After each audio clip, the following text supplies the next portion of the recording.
This show is brought to you by DF Studios Limited. Whether you're a business owner or entrepreneur, DF Studios will guide and assist you on the best ways to promote your brand digitally, in addition to creating visitor and customer generating content like blogs, social media posts, videos, and even podcasts like this one you're listening to right now. Visit dfstudiosltd.com or hit up info@dfstudiosltd.com for more info.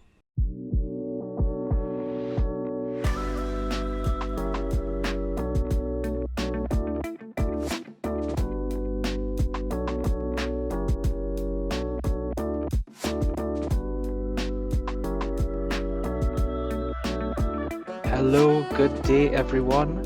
Welcome to another episode of Mind Your Mind with your hosts, Mikkell and Verena Boodoosingh. And Hi, today, everybody. hey, and today we will be speaking about what is it we're speaking about, V? The types of the subgenres of fantasy. Yes. Nice. I'm guessing this is something that a lot of people have asked you about, especially when they're trying to pen their own um, fantasy novel. They want to know exactly where it is that they fall under when it comes to writing their story. Yes. And I mean, when I first started to, I was like, how? Because I had no idea there were so many subgenres under fantasy. And It's I'm quite a sure there bit. are a lot of crossovers because I still feel like my book is not really sci fantasy. I feel as it's a sub crossover, maybe you know, space opera or it's really hard to define. Yeah. So, I mean, in your experience, what genres does your book fall under? If you now they say that you need to keep things simple for the audiences in terms of people need to know what they're going to read. Yeah. What if you didn't have to think about that and you just had to think about the elements of your book and what you put out there, what would you say that your book had in terms of genres? I would also say it has qualities of being epic fantasy because I created this entire new world and it was a different time. And then there is also the kind of soap opera element because there are a lot of wars within galaxies. Mhm, And I think that could be bracketed under the soap opera, the space opera. mhm. Sorry, I'm right about that, right? Space opera. Space opera, yes, is space battles and Or intergalactic warfare and melodrama or dramatic scenes. Very much like you would say Star Wars. yes, Star because Wars would have a kind of a space opera vibe and style to it. because the circle armor, basically, I gave a backdrop before I went into the story, and are you hearing us in the background? Slightly. Okay, right.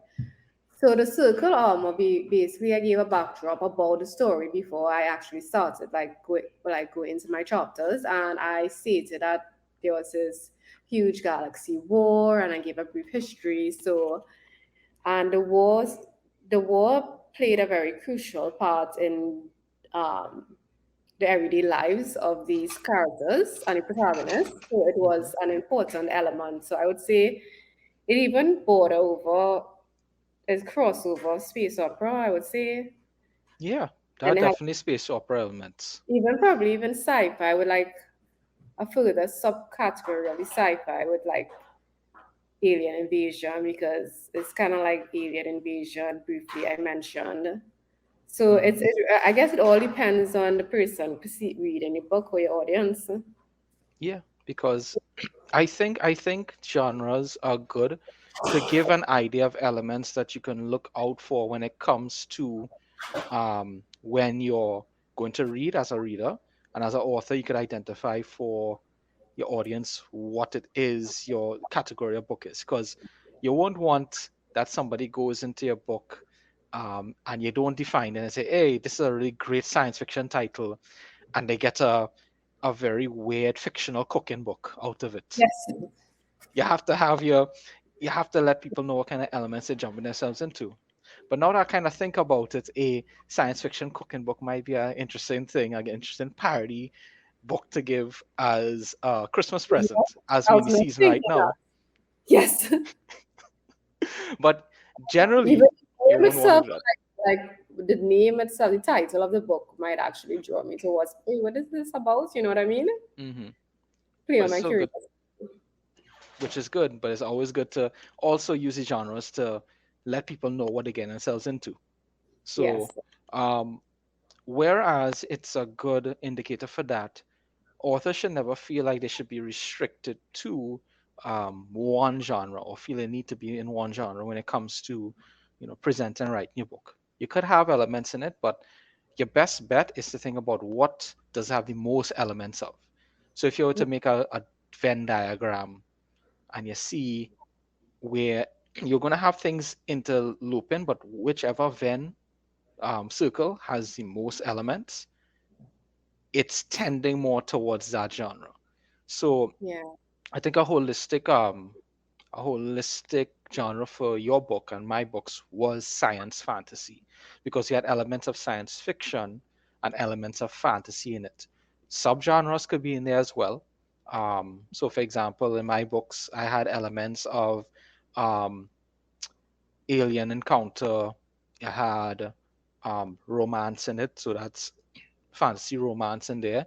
You had political, you had espionage, you had war, Because you you're right. had. There is actually a specific category called assassin fantasy, like Mhm. focus on assassin. Focuses on assassins, so had So it elements was, of that too. yeah, and that is like I had no idea there was something Yeah, Christmas.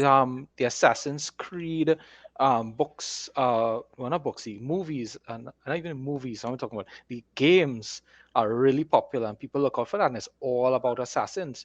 Then you have the Hitman series, which is all about assassin fantasy in a sense because it's science fantasy because you have Agent 47 is a superhuman that actually goes out and takes out hard to find targets living in the Andes mountains and in Tibet and different places like that. You have those situations happening. And then there's medieval fantasy. Yeah, which a lot There's of people know medieval about fantasy and then there's historical fantasy. And I think that is very, now how do you differentiate? Like why do what you know what I mean? in So this terms is of medieval and historical.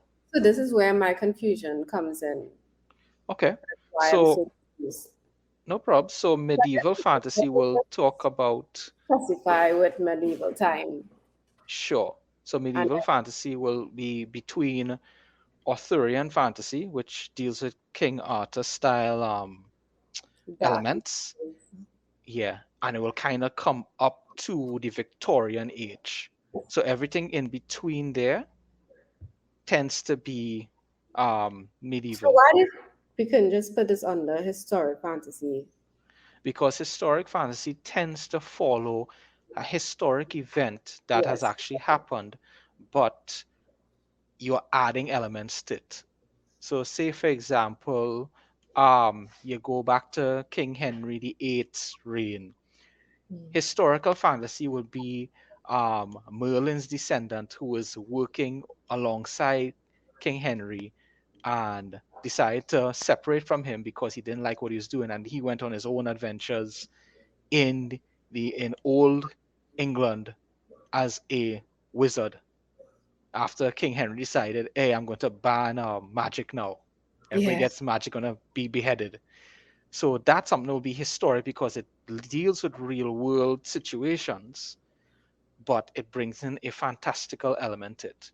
Whereas Yeah. medieval fantasy is more of a setting of the fantasy where you actually have the sword and sorcery, kings and queens, and that kind of vibe going on in this fantastical world. It could be set in on Earth, which will be low fantasy, Yeah. or it could be set in a completely different world environment, which would be high fantasy.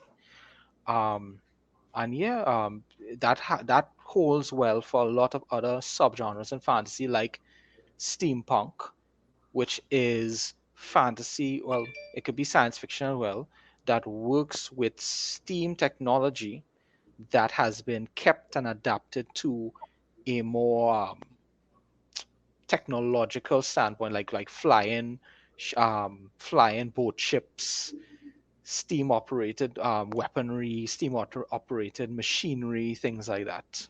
Yeah. So it's a whole world to dive into when it comes to those subgenres with it, those elements. And then we also have superhero fantasy, and as you will, the title could actually define it. It's about superheroes, mostly about comic books and those comic movies. Hmm. This is type of fantasies that's all about taking the superhero concept, right? Yes, and I'm actually happy that that is a definition, because before I had no idea where to categorize superhero stories before, because I'm thinking, well, there's science fiction in it. They're trying to explain it science fiction, but Yeah, there's a fantastical element to it. So is this science fantasy? But then I'm told that it's like a subgenre of science fantasy, which is superhero fantasy. So I say, yeah. okay, well, that can work. It's a be all catch all for that, which is And then pretty it interesting. traces how they gain their power and how they, the challenges they face, the villains, and I guess saving the whole world or universe per se. Hmm. I think we could probably really clearly define between high and low fantasy because a lot of my um, well aspiring authors have been asking me that, Hmm. the clear definition between high and low fantasy and epic fantasy. Well, for sure. Well, I know everybody. There's a people who believe that high and epic are the same thing, It's but very debatable. yeah, it's debatable. But my thoughts on that, first off, I'll define high and low. High would be um, its own world, its own environment, completely away from what we know in the norm of, like, say, Earth. Yeah, Um, and low would be it's Earth, but there's some different constructs, there's some different things going on.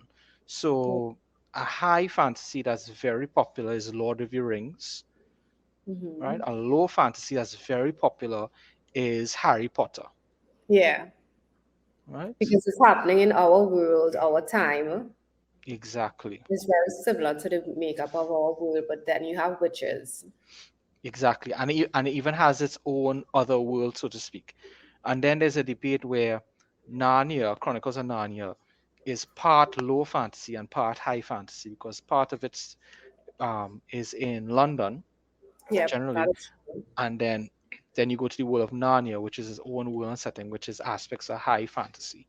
yeah, Neither is better than the other. It's just utilizing the elements to create your story to engage and invigorate readers.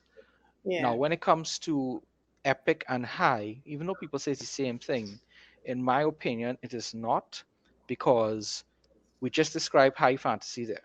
yeah, Epic fantasy can have aspects of high fantasy, but typically when somebody speaks about an epic, they're speaking about a large story that has to deal with lots of characters, lots of acts, lots of subplots and stories, and they intermingle within that. So it's epic in scope, it's basically. epic in scope, because I you can have a high fantasy that takes place in a large world with its own, setting and everything, but you're just focusing on like two or three characters, Yeah, nobody else. That's their story. Does that now is that now epic fantasy, or is that just high fantasy? As opposed to you have a story with like hundreds of different characters, maybe you focus on like 20 or 30 of them, like Game of Thrones. That becomes what, not epic fantasy? Is that the same thing as the story that was taking place with two and three characters in the hmm, same world? yeah. So It, that's my definition. I don't, and I know that people say it's debatable, but from that standpoint, if there has to be a separation, it should be that, because not all stories that are epic are high fantasy, in setting, and not all high fantasies are epic. Yep, So I agree with you. I would love if people comment on it and say more about it, but those are my thoughts, and that's my separation, especially if people cannot give a separation. Yep. At least I've always thought that in terms of the development. And then we moving along, we have fairy tale and folklore fantasy, and the name Hmm. explains it. It's basically about fairies, about myths, legends, and I guess all folklore, local folklore, will be categorized under this As yeah, it's cat- subgenre. categorized at that. Yeah. I know a very popular one is Fae, which Mhm. deals with fairies particularly. There's a genre of fairy fantasy. It's called Fae fantasy. Um, and I know a very popular fairy fantasy is Midsummer's Night's Dream, which is Yep. actually a really nice one. And yes, our local folklore would fall into that based on if you use elements of that in your um, novels. And for our foreign listeners, our folklore really deals with Supunia, Larger Bless. Hmm. It's really interesting Duendes. and different. Yeah. It's really interesting. It's different. It's really different takes on what the Americans would know and like the Nordic folklore. Yeah. So like you have the vampires, you have the werewolves. They call them lagahoos in our case. Vampires would be sicunias. Um, and then it actually takes from some Duendes be like dwarfs, like more elves. What do you? duendes. Duendes actually takes from a it takes from African fantasy as well as I believe a Vietnamese fantasy that has to do with small um, small villagers or small children of Mhm. villagers who will bring people to that village, new people, and Yeah, those are the undead as well. So yeah, our folklore is a accumulation of a lot of different things come together, and a lot of it has to do with African fantasy or folklore that would have come across, and we'd have added our own spin and things sit as well. it's So really everything like intertwines like that. it's like a melting pot. This like cultural mix Hmm. was brewing for centuries and created these characters. Yeah. In Because the fact, vampires, you can say, and the Sukunia may be like an off branch of the French during the French stay in Trinidad and Tobago, correct. during French colonialization. So you really get that. You see it a lot. You get that flavor and you get that nice stuff. And the Americans did with Hollywood, not Hollywood, Halloween, Yeah. with their characteristics of different things that would have come across some old England as well, which would have come across some Nordic tradition, Nordic legends that Hmm. would have been created. Like I say, I literally had people back in 16 and 1700s talking about this one's a witch and this one's a wizard and things like that, back in Salem, in the Yeah. state. So it's not old fantasy really came into real world consequences from those things. And I think that's why people like to know what they're going into because it allows them to know what kind of experience you're going to give them.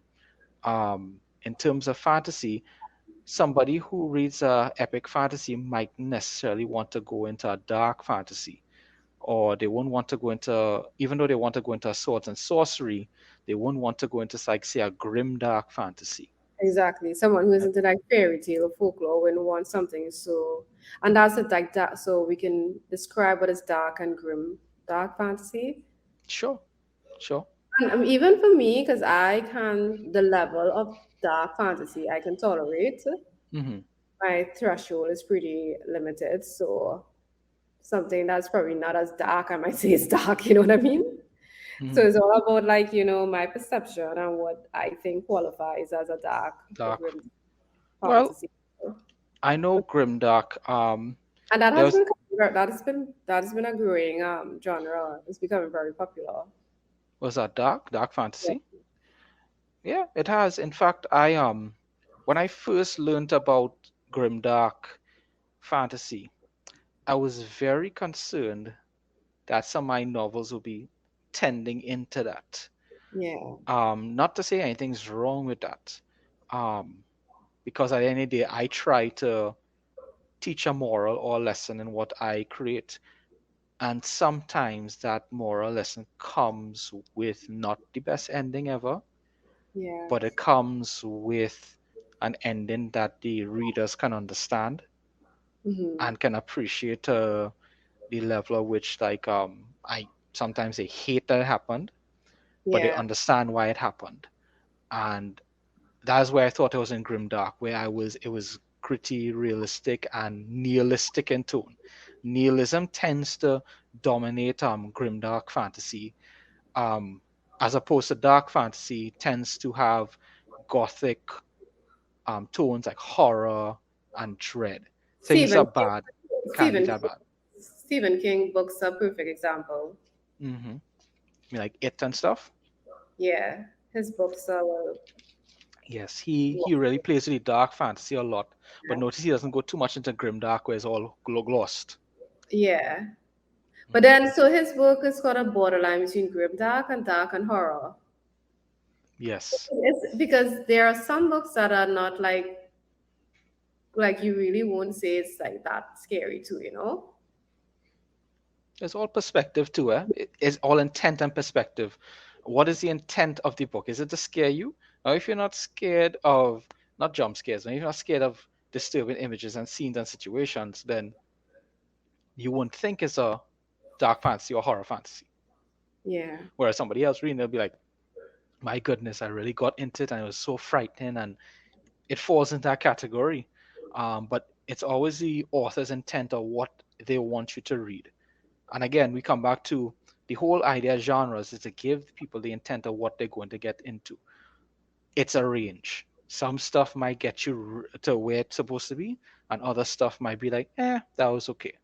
My intent as a author is always to either have somebody feel they love this experience or they Yeah. hate what I put them through. I never like to be like meh in the middle.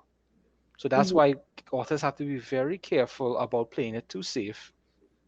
If you find your stories leaning into a genre and you're afraid it's going to turn off readers, trust me, every genre has its readers. Yeah. So go strong, go hard with what you're This doing. is why Something. this is why Mick and I are basically, describe any subgenres. Hmm. Because as you mentioned before earlier, it's just about basically letting your audience know what type of book this is, so they have an idea if they will like it or not. Hmm. But then again, we shouldn't be afraid to just like feel as if we are crossing over into another subgenre, because Correct. at the same time let your creativity, Yeah. flow Let your as it's creativity flow, and you will be allowed to find your readers. In fact, as you publish and as you release, people will get an idea what to expect from you, yeah. and the people who like it will stick around.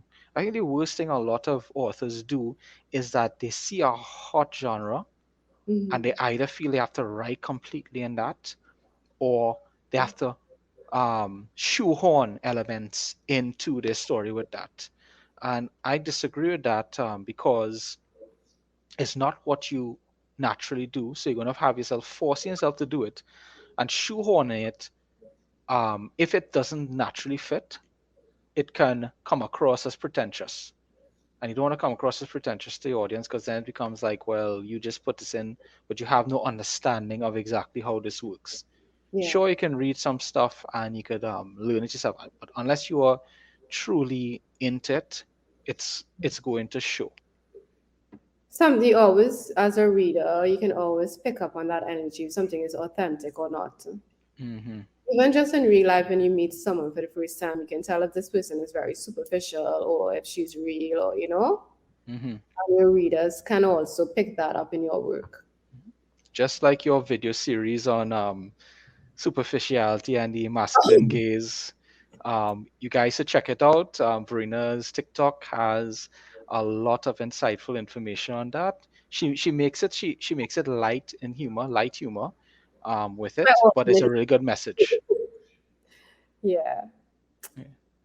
But so and I know we have contemporary fantasy, and Right. basically that's pretty easy. It's just fantasy based on our You modern. know, yeah, fantasy. That's we had to be more specific. It's fantasy Mm-hmm. made after a old major event. So they like to say fantasy made. Um, I'm guessing now they would probably say after 9/11. I guess All right. will be contemporary. Yeah. Before they used to say after the Vietnam War, after World War II, because I always remember that as years go on, as decades go on, what's It, still contemporary? Because if I make a fantasy about the 1990s, yeah. it's within living memory, but is it contemporary? You're right. You know? So contemporary is like after a That is major one event. so contemporary is one genre that's time sensitive, Yes. and we need to pay attention to that. And we also have paranormal fantasy, and is you think this is the same as a horror? It's Paranormal. who you all are because I'm a new author, so I'm learning too. So that's why I'm asking, make all these questions. Yeah, that's why she launching all the questions that she get Because on I'm her away. site. I was like, I'm working on my next book, and I have this idea for a book. It's also a fantasy, but I'm not sure like what this. It's not a circle armor. The idea I have to write the book, it just feels like the urge to write it, especially after the whole incident I went through with my mom. I just feel like I need to write this book before I write the second book of the Circle Armor trilogy. I don't know if you had that experience where you wrote a book before you wrote Yeah, finish yeah. the trilogies. I actually did. Yeah. I wrote a short story in between, which was Entropy's Allegiance. That was a short story Yeah. on three knights had to protect a young king from an unknown foe that was coming to the castle, and they were the last stand, basically. Um, I would say that has elements of swords and What's the sorcery name and of that grim book? dart. Entropy's Allegiance. And we can find that on Amazon as You can well. find it on Amazon. It's a free book I put out because it was only 5,000 words. Yeah. It's a book that I actually wanted to make a short movie, but I didn't have the budget to do it. So I was like, you know what? Let me put this out as a book. Yeah. And people enjoyed so much they're like, when's the next one coming out? And I'm like, I need to make another series. So the that series is actually called Magic of the Old Arts. I plan to write another episode of that after I do the next Inixa.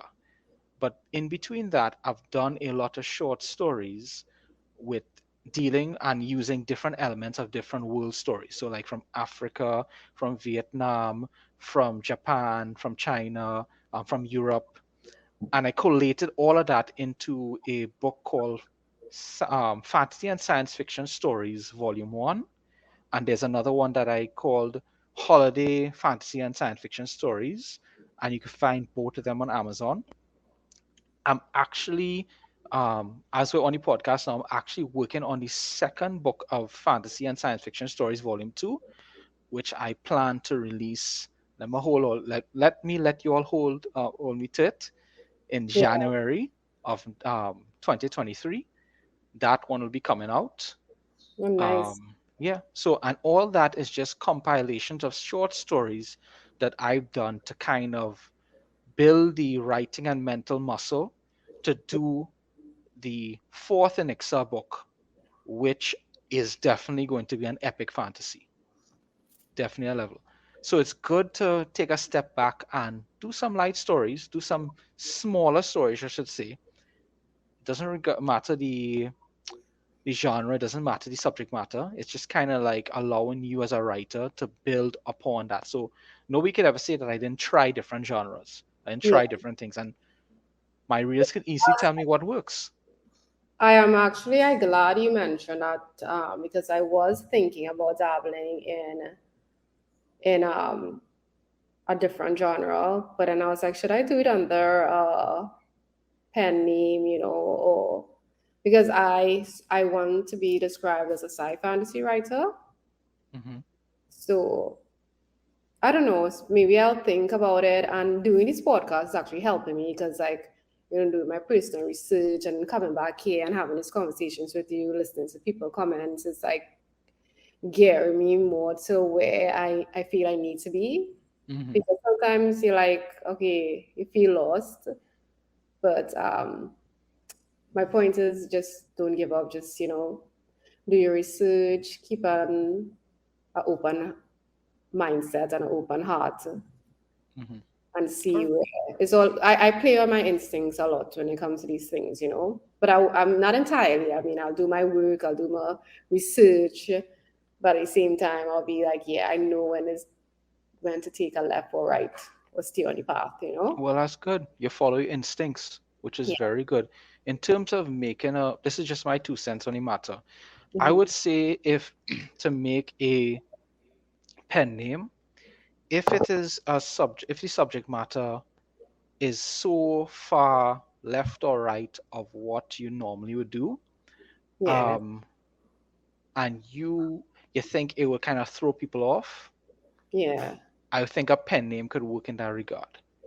But you as an author, you just because you wrote something that's not science fantasy doesn't prevent you from being like oh well, she doesn't do she does one thing and therefore she's not a science fantasy author, and Yeah. therefore I don't shouldn't read her, because that's not fair. Because look at Brandon Sanderson, look at you have Steven Spielberg with his movies, you have Hmm. actually George Lucas with his writing. The man went from um Star Wars to what, like Indiana Jones stuff. You have Sanderson who writes fantasy and science fiction, Yeah. you know, and you have a few others, and I can't remember their names right now, but you have a few others who have jumped across to other genres with different stories, but they still retain the same user base, because at the end of the day, again, the authenticity that you bring or the authorship that you bring is what is your trademark in each thing. So I would write different things, but there's certain elements that I bring to the table and certain way that I write that people like. I like that. Yeah. I don't care if I don't know anything about what he just the elements he spoke about. I like that. Hmm. So unless it's something like, okay, unless you, this is what I'll tell people when it comes to pen names and stuff, right? If you are like a very Christian holy person and you're writing a lot of clean romance, Yeah. and you decide, hey, I want to put out a erotica, I want to put out a harem, a reverse harem. Yeah. Or like you're just like business person, entrepreneur. You don't want that. Mm-hmm. I mean, not everyone like we live in a critical world. We have to be honest. Yeah. So not everyone as forgiving as us and like will appreciate the creative work, but there are people who are very judgmental in this world, and they like when we categorize. It makes life it, easy for them. it makes life easier for them. Yeah. So But unless it's something like, in my opinion, like unless it's something like I just said, in terms of that, you're clean, you're known as a clean Christian author, you're something like that, and then you want to write this reverse harem and you want to write something like that, a pen name could work there, because yeah, there's two completely different audiences at loggerheads with each other there. yeah, You don't want to be in the middle of that, because you're serving two masters there basically. So pen name for one, pen name for, and your real name for the other. I found that even with my business and nonfiction, I still have people who read my science fantasy books crossing over and buying copies of that. okay. And some people who read my nonfiction, some of them I cross over. Sometimes they never meet, but I never had somebody say, "Oh, you do fiction as well as nonfiction." I can't read. This book too is sort of like a nonfiction, Hmm. and I wanted to touch a bit about um the effects of social media on basically the Gen Zs and women, Hmm. and Because I do have a, I mean, I did my master's in mass communication, so I have a little background about these theories and the psychological effects and terminologies that I will need to just touch on. But I feel of recent, I've been meeting a lot of young girls and even myself who have been sort of like this identity crisis because of this the influence of social media, you know, and I feel as if I want to share a message there. Hmm. So I think I could still use my regular name because it's something, you So know. what has been, and right now we're going into a bit of a consultancy here, ladies and gents. But that's all good because this is what we do as well. Both Mhm. myself and V do consultancies for authors, clarification to let them know if they're on the right path, and we let them help them discover their right path.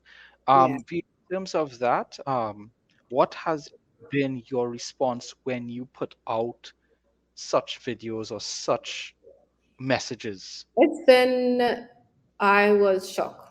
Like it really, it seems like it's a topic that a lot of people can relate to. And it was something that, like, it seems like a lot of people struggle with the same, you know, in social media, you know. You can feel, based on the comments, you can feel the pressures other women feel. Hmm. Um, and the like fact, it seems it affect, I get a very strong response. So Oh, like, you know, the first one, like about 30,000 views, a lot of comments, and all the comments very like basically acknowledging like, yeah, this is a feeling that I feel as well. Oh my god, I can't believe you feel like you're reading my mind, you know what I mean? Like this is so pretentious, and it's been good, it's and been people good. are asking for more. Well, that's good. But I think I would like just play around with those videos, and I'll let you know, see how it the response continue, and I'll make a decision from there. Yeah, because what I would tell you is that what I found with nonfiction is that people love credentials and authenticity to the extent of who's giving any message is somebody they could rely on, count on, right? Yeah. So I think that you might actually have a better chance of utilizing your name for the nonfiction, Hmm. and the fiction could have been a pen name, because people read pen names of fiction all the time. They just like they come for the experience and they just come to enjoy it. Like Yeah. it had an author, Kel Cade. Nobody knew that she was a woman until the fourth book was being released. She released three popular um, fiction fantasy books, and everybody thought she was a male, and all her they could identify with her was KK, which is the emblem of Yeah. hers, very similar to my MK on my Amazon. Okay. But when it comes in nonfiction, people like to associate a face, a personality. It's somebody real. They could ask this person to come and speak at events, things like that. So I think that unless you're going to get an actress or an actor to play whoever that pen name is, Hmm. I think it's best that you go ahead and utilize your own name, especially since the backlash, there was no real backlash, it was actually support. A Yeah. lot of a lot of people, like a lot of women, will use pen names for male dominated genres like fantasy and science fiction because they're afraid that people see the name and they're like, oh, it's a woman, I'm not going to read this, right? Yeah. Which in some cases has been debunked greatly. In romance, some men go with pen names so that way women read it, because a lot of women, I actually saw a TikTok. I think I was going to send it to actually you and Janine in the TikTok chat, where the woman's like, when I discover one of my favorite romances is written by a man, and she's like, I'm scared. I don't know what to feel. There's just there's a bias Men that do comes get with it. this bias. Yes, men. That's a perfect example to show that men do get a Yeah. negative. If I were to write a romance, I will probably, to get a larger audience, I will have to do it under pen name as a woman, because Although I've been told that romance readers actually love my books. I've been told that's by romance readers. I know that if they see the name Mikkell Khan on the Mhm. romance, then they're gonna be like, don't know. I feel you're going to. They already have bad things in their head. They're like thinking they're going to describe things where it's going to be. It's not the situations aren't going to be properly assessed. I'm going to be not in it in immersion, so they just skip it. So in that case, a pen name could definitely work. But Yeah. of course, it's all based on how you feel about it. But just know that one day, if that nonfiction book gets very popular, which I hope it does, and you're gonna be asked to speak on it, you can't exactly go up and wear a unicorn hat, a unicorn horse face, and go and talk like a lot of authors like to do to hide their identity. So Yeah. Okay, so let's not stray. Let's give the audience what they came for. So no we were problem. I'm talking. pretty sure they got some good stuff there too. Yeah, I hope so. I guess Yeah, because it's all about discovery and finding our own bearing as well. yeah. So we were talking about paranormal fantasy, Mhm. and I guess the name says it all. It's about ghost stories, demons. Yes, and it doesn't necessarily mean that it is horror based. Mm-hmm. It's just aspects, elements of it. So it could be I've seen things like this where paranormal fantasy romance where you have somebody falls in love with a werewolf or a guy who is a werewolf. Yeah, He's part-time werewolf and whole-time nice photographer or something like that in the day. And you have women who would be like detectives on the prowl looking out for who is this werewolf out there, and then it's the guy they're dating, and then it becomes a whole thing. yeah. You have things like that. And And another Sixth Sense will be a paranormal. Sixth Sense would be a paranormal that, yes, utilizes those elements um, of folklore in a sense of, and to an extent they actually use, yes, Sixth Sense. Why am I thinking science? Sixth Sense, yes, would be that Yeah, Science. paranormal. That was a good movie too. Yeah, and there's one that's really popular as we're talking about contemporary and fantasy like that. Urban fantasy, Yes. which kind of blends into contemporary, but it tends to be fantasy that happens in urban life in like the city. So something say based in New York, or we keeping it local, Port of Spain. Yeah, local port of Spain. Sometimes people take it down to the farmhouse, and it's a kind of urban fantasy called rural fantasy, Mm-hmm. but it still goes under urban because it's just something people like about the whole, you know, dregs, and there is magical elements.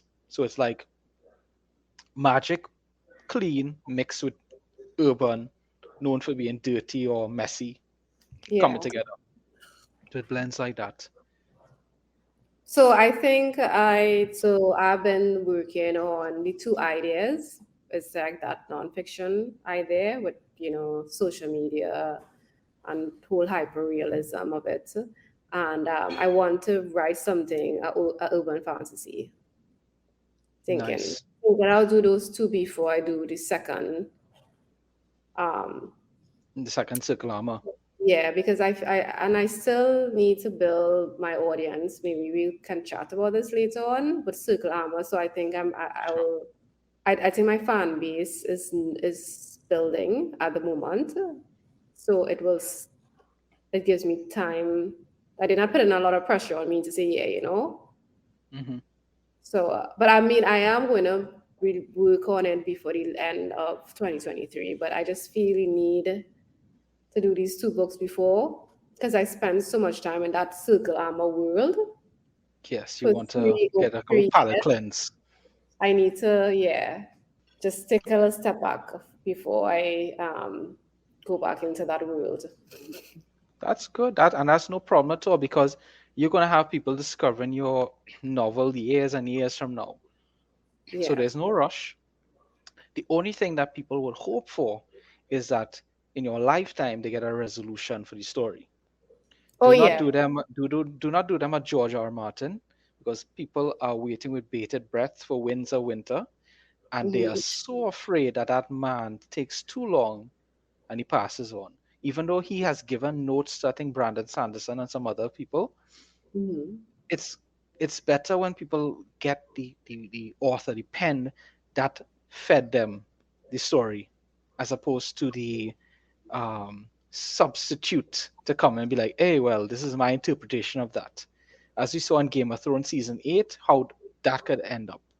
Yeah, But it could work as well because Brandon Sanderson, believe he took over Wheel of Time when that author passed on, and he's been doing a pretty damn good job. So that's the only thing that your readers ask for. Please try and give us a completed story before you go. But you have yeah, all that time between that. And we're both reasonably young, reasonably healthy. We don't know what the future holds, but we will try our best to entertain our audience. yeah. And that's what you should do as well, authors, to entertain your own audience. So, but yeah, I think we pretty much covered because urban fantasy was one of is a main subgenre of fantasy, and hoping to write something in that subgenre. Hmm? And I think too, you know, just my tip that people give will give, and I need it for myself is just read a lot of these books within the subgenres, and you will be able to identify where you would like to go, where would you want to be, or if you need to crossover, or reading. I find like once you read a lot, it helps. It does. Yeah, And it helps you I find your style too, and you realize what you like, and it will bring you to that authentic place you need to be because you'll learn more. Not You'll learn more about the skills that you need to write your book, but you'll also learn more about what you like and what you would want to present to the world. correct because you start to see what it is that you like in the world and you bring that across and you bring your own style and feel to it. And for people who are afraid of jumping into, say, a 50, 100, 200, 1,000 word book, I would suggest that if you want to kind of see if you like a story, if you like a genre, jump into some forums where writers are always putting their short stories out. Look at those different genres that they write. They're not always going to be the best stories, but they're fans of the series, they're fans of that genre, and take a read of their stuff. See what you Yeah, like, see what you don't like, and you can quickly, after you read about 10 short stories, you can kind of quickly kind of get an idea of, okay, I know what this is. I have a vibe with this, and I want to do my own on this. As opposed to you say you jump into something that's really long and you just read for the sake of, okay, I want to do urban fantasy, so I'm going to read this urban fantasy book because it's supposed to be really good, and then you're not really vibing it because maybe the mhm, author just didn't write in an angle that you liked. yeah, So don't and be that's the motivated thing. from that, you know? Yeah. So I think pretty much this is a good segment. Yes, it was. You got to discover that V is doing a nonfiction. She has Yeah, a urban fantasy works that we're highly anticipating, and also that she has a TikTok that speaks a lot about psychology, different yeah. aspects of psychology. So, ladies and And gents, I would definitely say check that out. yes. And guys, don't forget, leave your comments. Let us know if we made a mistake. We are learning. Let us know. If you want to learn something or what would like us to talk about a certain topic, mention it. And Yeah, let us know for sure. And as we always say, be critically constructive, right? Constructive criticism. We might have made mistakes. Like we say, we're learning as well. If you spot something, feel free to come in and say, actually, at 10:45, that you said this, but it actually means that. That's no problem. Come and let us know. Come and tell us what you'd like different in the podcast, what you'd like us to speak about, and who knows, you might even come on as a guest star, and we might yes. be asking you questions about the I love different that subjects idea. and topics. That sounds Yeah, like a plan. I think it's a good idea to get authors involved, new authors especially, to get Yes, them out there, let people see their work, let us intermingle and intertwine our audiences like that. yeah, And definitely would be part of our discussion when we speak about building the audience and nurturing your audience going forward when we actually do that episode. Yeah. I agree. So, So as guys, usual, Nick, it was a pleasure. Likewise, I know it's a busy season Yes. and it's Christmas Eve. So we have to As get you our say, own respective things. here we very committed here. Oh yes, We're taking time on Christmas Eve. we're taking crime. I mean, V literally is wearing the reindeer ears at the moment. Mhm. She clearly went to do something that required them, and she's keeping it all festive. Me, I'm Yes. just in my Keeping army goods outfit, just keeping you warm warm. in Yeah. sub-zero temperatures. But I'm here to make sure that you guys get exactly what you'll need. So, ladies and gents, I would have to say, unless you have anything else to add, No, pretty much is season greetings, and have a wonderful Christmas. yes. And guys, based on whatever time we edit and release this, happy holidays, happy new year. I wish you all lots of wonderful manuscripts and publications come 2023. Try And like different things. Mhm. publish that book next year. Publish the book next year, whether it be on your website, whether it be online. You have so many options now, which we will talk about in building an audience when we do that episode. Until next time, guys, take care, be safe, and have a good one. This has been Mind Your Mind with Mikkell Khan and Verena Boodoosingh.